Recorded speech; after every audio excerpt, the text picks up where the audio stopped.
Olá, meus amigos, amigas, sejam todos bem-vindos. Vamos dar continuidade ao estudo do nosso livro, Espiritismo e Protestantismo. Nós estamos vendo aquele embate que se deu via o periódico, o jornalzinho da cidade, em 1907, 8. Entre Caio Barchutel e o professor Faustino Ribeiro Júnior. Nós estamos no capítulo 18º, mas antes de continuar, alguém me perguntou sobre o maná da último encontro. E eu fiz uma pesquisa, e o maná, na realidade, consta na Bíblia em diversos pontos. Mas o que é? Consta no Êxodo, consta no Deuteronômio, Neemias, nos Salmos, em João, etc, etc. Mas o que é o maná na realidade que é colocado na Bíblia? Uma coisa que precisa ficar claro: milagre não é. Não é. Porque milagre não existe. O Cristo já deixou isso claro para nós. Eu vim cumprir as leis do Pai e não derrogá-las.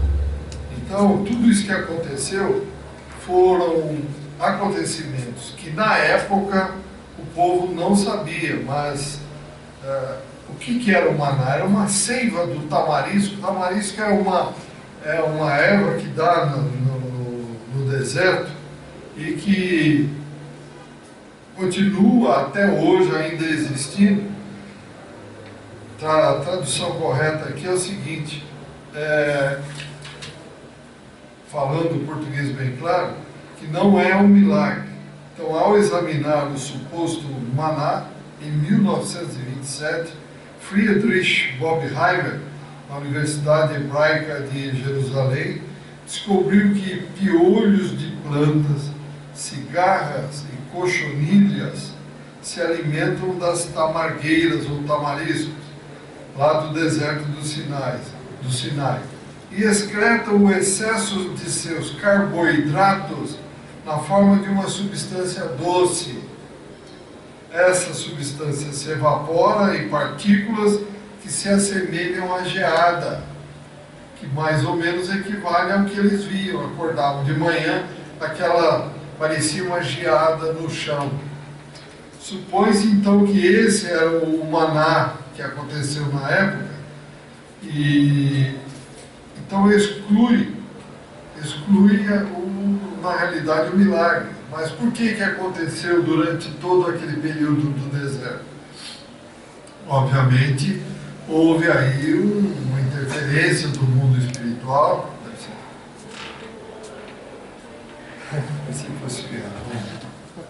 Houve uma interferência do mundo espiritual para que esses bichinhos continuassem ali, provocando esses grânulos que pudessem ser aproveitados por eles. Mas que fique claro, meus amigos, não foi milagre. Foi sim uma interferência do mundo espiritual, como por exemplo, no momento em que houve aquela invasão daqueles pombinhos, né? Tipo de uma pombinha que de repente veio por cima deles do deserto e que eles saciaram a fome. Também houve uma interferência do mundo espiritual? Sim. Mas essa interferência existe a todo momento. Ou, por exemplo, a Terra gira certinho, dá um giro a cada 24 horas. Com licença. Não, você chega aí, ó. Então, veja, se a Terra dá um giro a cada 24 horas, por quê? Por acaso? Alguém jogou o peão e ele está girando? Não. A quantidade de irmãos do mundo espiritual trabalhando para que isso aconteça é muito grande. Então, esses irmãos da espiritualidade, sob o comando de Deus, de Jesus, obviamente interferiram para que esses bichinhos continuassem trabalhando para levar o alimento necessário a eles. Tá certo? Então, existiu? Existiu. Mas tudo é dentro da natureza. Nada está fora. É que nós não temos o hábito de observar a natureza na qual estamos inseridos, e tudo que foge àquilo que é normal nós consideramos milagre. Mas não foi um milagre, tá certo? Continuando então o estudo do nosso livro, nós estamos aqui vendo as colocações de Karl Schutter, e ele diz o seguinte: note-se, Karl Schutter diz, que o nosso objetivo não é discutir nem dogmatizar sobre a natureza do corpo de Jesus, mas expor ao professor Faustino o nosso modo de ver a respeito. Tanto mais que já dissemos que o corpo de Jesus é a sua doutrina imaculada, que tem resistido às falsas interpretações dos concílios e ao espírito de seita que divide a família humana. E Karl coloca o seguinte: fique o professor Faustino sabendo que o espiritismo não é uma religião dogmática, que quer impor aos demais uma credulidade passiva. Ou seja, isso é isso porque é isso. Não, não é assim que funciona o espiritismo. Temos que usar a lógica e a razão. Estamos convencidos daquilo que foi passado, aceita. Não estamos convencidos, deixa de lado. Mas não é simplesmente deixar de lado só porque eu li uma vez. Eu estudei para ver se aquilo é verdade. Não, mas foi o Beli que falou. Mas será que o Beli está certo? Foi o Maida, foi o Mário, foi o Pedro. Nós temos que estudar, usar a lógica, usar a massa encefálica e não ser massa de manobra. Chega! Já fomos massa de manobra por N reencarnações. Simplesmente impunham goela abaixo alguma informação sobre Deus, sobre o mundo divino, e nós tínhamos que engolir e aceitar como verdadeiro. Não, o Espiritismo veio ao contrário. Nós somos donos do nosso destino. Veio mostrar que tudo tem que ser dentro da lógica e da razão. Então, vamos usar a lógica e a razão, como ele disse aqui.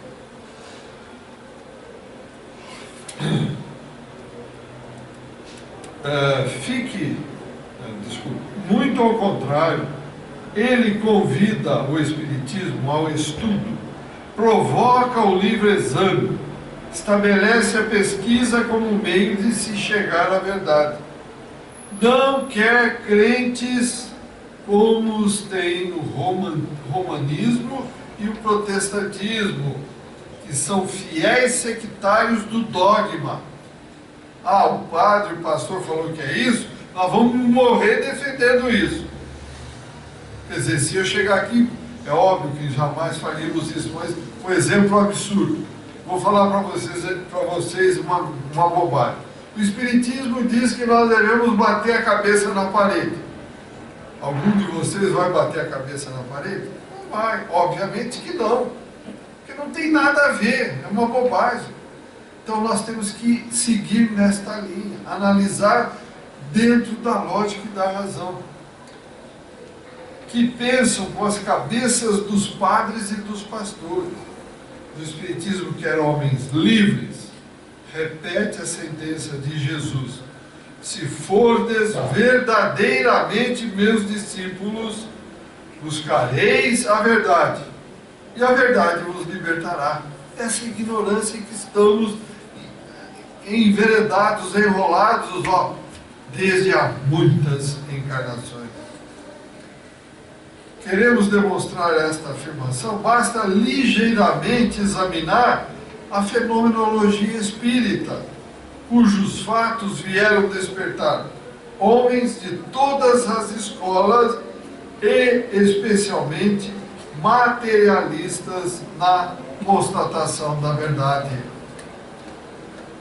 Inúmeras materializações de espíritos fazem emudecer diariamente a ciência oficial com o seu método de negação. E só em uma associação de Londres, Estamos falando aqui em 1908, hein, meus amigos? E só em uma associação de Londres foram constatados 1.600 e tantos casos, mesmo para fazer ver aos sábios, aos mestres e aos doutores, e aos guias de todas as doutrinas científicas ou religiosas, que as leis que regem o universo não são somente aquelas leis da física, da matemática e da química que o homem terrestre conhece, mas tem as leis que ele ignora, que são as leis do mundo espiritual. Então veja, os trabalhos de William Crookes com o espírito de Kate King, durante 3 anos consecutivos, Kate serviu-se da matéria que desagregava do corpo do médium. Que matéria era essa? Fluido? Não. Para poder fazer a materialização. O animal. Fluido. O ectoplasma, o fluido animal.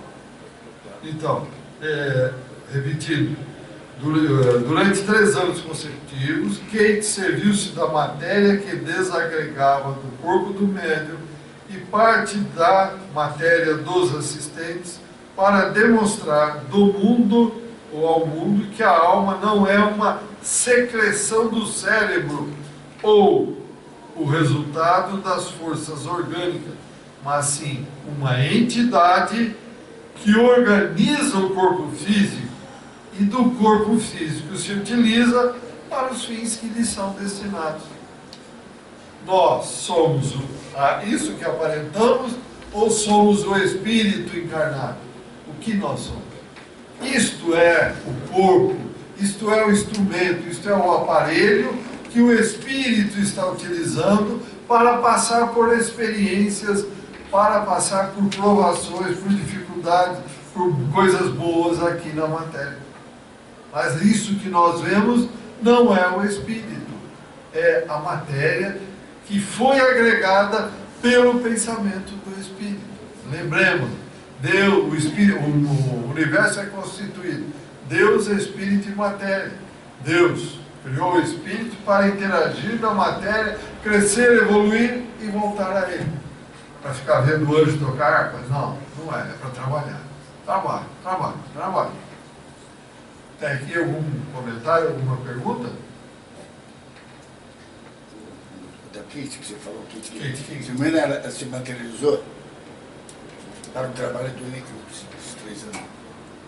Então, muitas vezes, inúmeras vezes ela se materializou.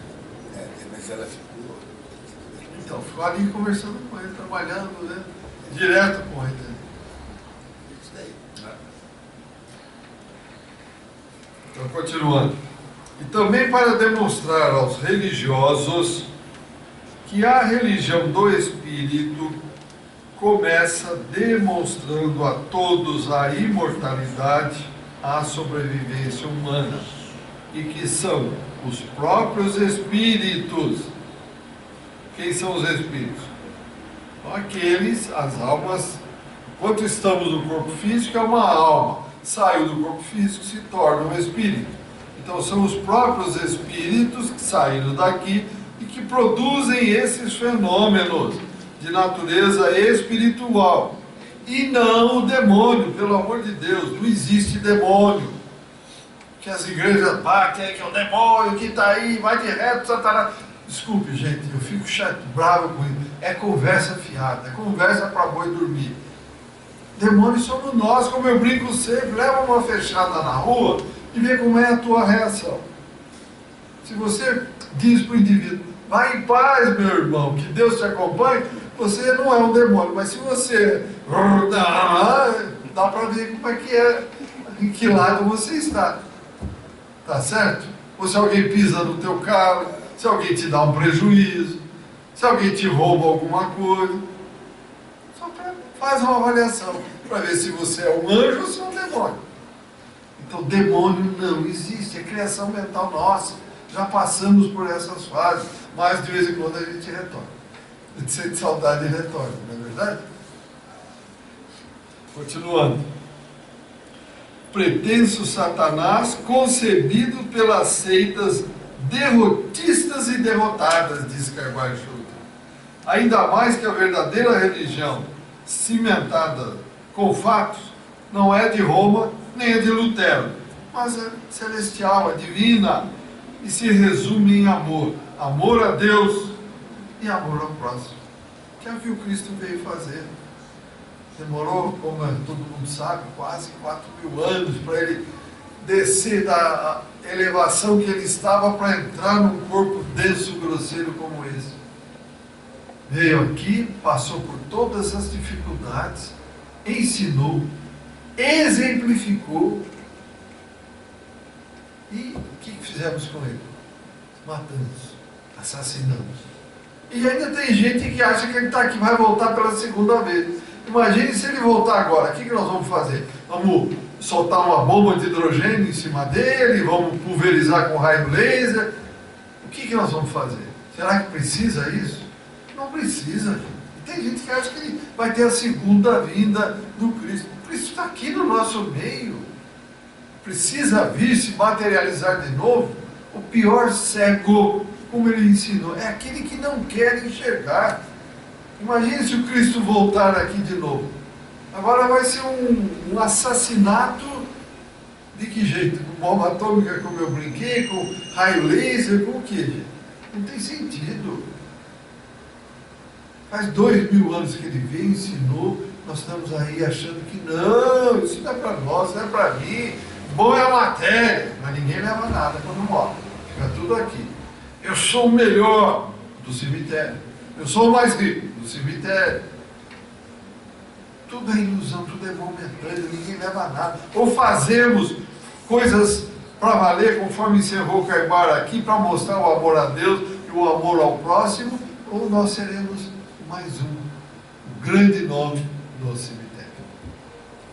É isso aí, está nas nossas mãos. Eu sou o melhor ator, melhor cientista. Aonde? No cemitério? O que você deixou de coisa boa para trás? Eu sou o melhor trabalhador. O que você fez de bom para as pessoas? Ah, não, eu cumpri meu horário, era rígido. Chegava lá no centro, tal, bateu o relógio, estava sair embora. O que você fez de bom? Nada.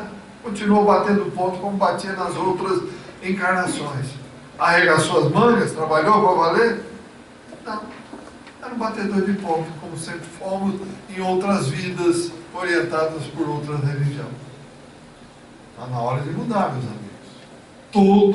Todos nós estamos sendo chamados para dar o que temos de bom no coração. E o que é que estamos dando? Momento é agora. O tempo está chegado. Comentários, perguntas? Nada? Nenhuma pergunta? Vamos aquecer um pouco, gente. Olá, tudo bem? Bem, você. Então vamos para o capítulo seguinte, o 19, que ele se baseia na primeira carta aos Coríntios, no capítulo 7, versículo 6. Ele diz que para nós, a carta de Paulo diz o seguinte nesse versículo: para nós há um só Deus, o Pai do qual são todas as coisas, e nós para Ele. É um só Senhor Jesus Cristo, pelo qual são todas as coisas, e nós para Ele. Então vamos ver o que Carvalho Schulte vai dizer sobre isso aqui, ainda para rebater o professor Faustino. Diz ele: o povo antigo tinha por costume chamar deuses a todos aqueles que transmitiam a palavra aos seus semelhantes, assim como aos espíritos que se manifestavam ao mundo visível. Então dá para perceber por que razão tinha Deus do vinho, Deus da isso, Deus daquilo, Deus por causa disso. Qualquer manifestação, pronto, era um Deus, era um Deus. Vamos ao capítulo 10, versículos 34 a 36 do evangelista João. A confirmação das nossas palavras pelas palavras do Divino Mestre, quando os judeus o apedrejaram por se dizer filho de Deus? Se a lei chamou deuses àqueles a quem a palavra de Deus foi dirigida, a mim, a quem o Pai santificou e enviou ao mundo, vós dizeis: blasfemas, porque disse, sou filho de Deus? No capítulo 28, versículo 19 do primeiro livro de Samuel, a pitonisa de Endor, que era poderosa médium vidente e falante, narrando ao rei Saul os espíritos que via, disse: vejo deuses que sobem da terra. Não se tinha conhecimento de que aquilo eram espíritos, que eram a continuidade da nossa crosta terrestre, para cima ou para baixo. Então, tudo eram deuses. Então, tudo que estava ali que não era comum, eram chamados de deuses. Vejo deuses que sobem da terra. O costume que, segundo dizem, faz lei, vai se transmitindo de geração em geração, até que espíritos libertos do jugo do obscurantismo venham apontar aos homens o caminho errado que trilhavam. O Beli deu falar do Peru? Está aqui. Resposta do Peru está aqui. Por que estou brincando com isso? Eu vou repetir esta frase. O costume que, segundo dizem, faz lei, vai se transmitindo de geração em geração, até que espíritos libertos daquele jugo obscurantismo venham apontar aos homens o caminho errado que trilhavam. Então veja, eu já cansei, o que eu vou brincar com vocês agora, eu já repeti N vezes, vou dizer mais uma. A neta estava vendo a mãe preparar um peru para pôr no forno. Na época de Natal, ela viu que a mãe cortou a parte dianteira e a parte traseira. Entendeu bem? Perguntou para a mãe. A mãe falou: eu faço isso porque a tua avó fazia. Aí ela foi: vó, por que você faz isso? Corta o peru à frente, atrás, antes de pôr no forno. Porque a tua bisa fazia. Aqui, ó. O costume que, segundo dizem, faz lei, vai se transmitindo de geração em geração. Por sorte, a bisa era viva. A bisneta: ô bisa, por que você cortava o peru lá para pôr no forno? Antes de assar, cortava a parte da frente e a de trás. Filha, é que o nosso forno era pequeno, não cabia. Então, veja, é o que nós fazemos. A gente faz as coisas sem perguntar. Eu faço porque meu pai faz, porque minha mãe faz, porque o outro faz, porque o bispo fez, porque o papa fez. Que é isso? Temos que usar a inteligência, usar a razão. Senão nós vamos sair aí sendo marionetes, como sempre fomos. Chega. O povo antigo, como a grande parte da atual população do planeta, não podia compreender o Deus imaterial, único, indivisível e invisível na época. Tanto que o Cristo, quando veio, disse que mandaria um Consolador, porque muitas das coisas que ele tinha para explicar, nós não estávamos prontos para receber. Muitos eram animados por um pressentimento que não podiam explicar do Deus verdadeiro, e até levantavam altares com a inscrição: ao Deus desconhecido. Veja, imagine se nós tivéssemos todos esses monte de deuses que as religiões do passado diziam que nós tínhamos. Pensou a confusão, desentendimento que seria entre eles para coordenar o universo? Não, eu quero que a Terra gire aqui. Não, eu quero o contrário. Eu quero que ela faça um movimento de translação a velocidade X. Não, eu quero X mais 1. E aí, como é que dá aí? Sem falar nas pequenas coisas. Estou falando só nas coisas muito grandes. Então, não tem sentido. Não teria comando. Não teria ordem, não teria equilíbrio, não teria paz. Tudo que nós temos é em função de uma ordenação contínua e constante, refletindo paz, amor, harmonia e equilíbrio. Senão, um monte de deuses complicaria. foi ao enfrentar um desses altares que Paulo disse aos atenienses: aquele que vós honrais, não o conhecendo, eu vos anuncio. O Deus desconhecido, o Deus que fez o mundo e todas as coisas que nele há, não habita em templos feitos pelas mãos dos homens. Está lá no Atos dos Apóstolos, capítulo 17, versículos 23 e 24. Então, esses mesmos altares que eram levantados pelos escribas e fariseus, diz Caibá Schutt, são reproduzidos pelos padres romanos. O sacrário, onde dizem os sacerdotes estar o Deus desconhecido, e para fazerem com que o povo compreenda, entre aspas, os seus mistérios, estabeleceram uma trindade inconcebível que os faz mais supersticiosos do que crentes sinceros. O protestante, que excetuando o culto aos ídolos, o purgatório e a missa, carrega o resto da bagagem dogmática que herdou do romanismo, também impõe como artigo de fé que Jesus é o próprio Deus, que se revestiu de carne para vir a este mundo. E não é verdade, gente.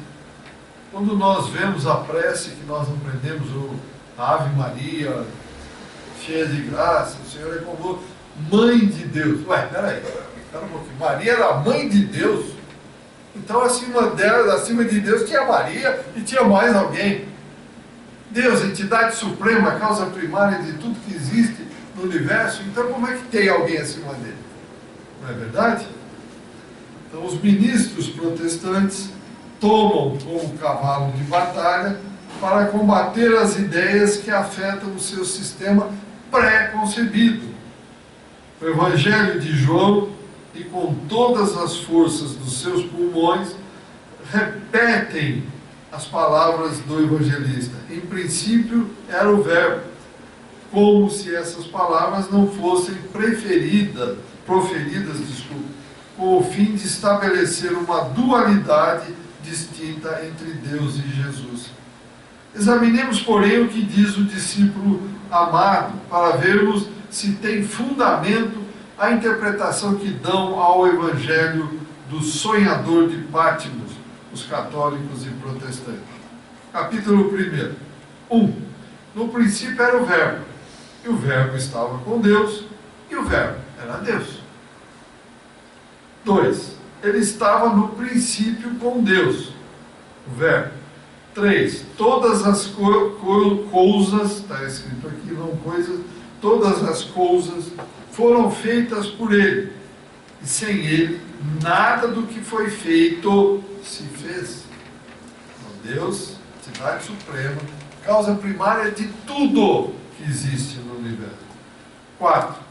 Nele, Deus, estava a vida, e a vida era a luz dos homens. 5.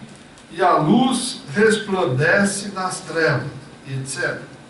Segue então os versos 6, 7, 8, 9, 10, 11, 12 e 13, que terá a bondade de ler no Evangelho. 14, ele vai direto já para o versículo 14. E o Verbo se fez carne, o Verbo, e habitou entre nós, e vimos a sua glória, glória como de Filho unigênito do Pai, cheio de graça e de verdade.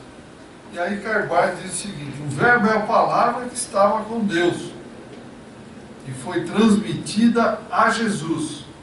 O Verbo é Deus, porque Deus revestiu esse Verbo com o seu poder, sua sabedoria, seu amor. Jesus, tendo recebido esta palavra diretamente de Deus, com a missão de entregá-la aos homens, assimilou a palavra divina e a trouxe consigo, nascendo pelo que o Verbo se fez carne e habitou entre nós. Jesus pôde, pois, ser encarregado de transmitir a palavra de Deus, sem ser Deus. como um embaixador transmite as palavras do seu soberano, sem ser um soberano. Eu e o Pai somos um, ele deixou claro, ele disse. Por isso é que Jesus disse, eu não falo por mim mesmo, mas aquele que me enviou me prescreve por seu mandamento o que devo dizer. Minha doutrina não é minha, mas sim daquele que me enviou. Então veja, a doutrina espírita, os ensinamentos de Jesus, não tem nada a ver com a religião A, B, C, D. São ensinamentos celestiais. A palavra que tendes ouvido não é minha, mas de meu Pai que me enviou. Então, e muitos ainda, principalmente dentro da linha da ciência materialista, não, Cristo foi um revolucionário que veio aí, tentou impor as coisas, mas não conseguiu, não teve força, foi mandado embora, eles acabaram com ele. Quer dizer, não é bem isso não, gente, cuidado. Isso é conversa de quem tem preguiça mental de estudar, de querer analisar as coisas olhando só para o chão, e não olha para o universo como um todo. Cuidado com essas afirmações. João caracteriza a posição secundária de Jesus e estabelece a dualidade de pessoas quando escreve no mesmo capítulo, citado versículo 18. Deus nunca foi visto por ninguém. O Filho unigênito que está no seio do Pai não declara. Então, algum de nós vimos Deus, saímos dele, mas sem a consciência que temos hoje. Fomos criados por ele, passamos pelo mineral, pelo vegetal, pelo animal, estamos estagiando hoje no nominal, para amanhã estagiar no angelical, arcangelical, e um dia, não sei quando, voltarmos até ele. Repito, para ver anjo tocar arco? Não, isso não existe. Trabalho. Se Jesus fosse o próprio Deus, não diria certamente o que afirma o evangelista. Nem João teria feito tal referência no seu evangelho. Antes que o mundo existisse, Jesus já existia nos conselhos divinos. Foi ele que dirigiu a formação do mundo que habitamos. E é ele o seu governador supremo. Quem é o responsável direto por esse planeta? Jesus. Ele é o chefe desse planeta. Ah, mas Jesus foi um enviado por Deus, como foi Maomé, como foi João.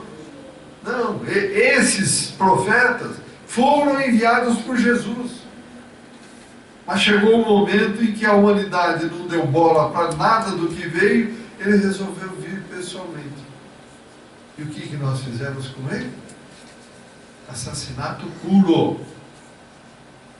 Tivemos a desfaçatez de gritar lá, crucifica-o, manobrado pelos interesses dos mandatários religiosos da época.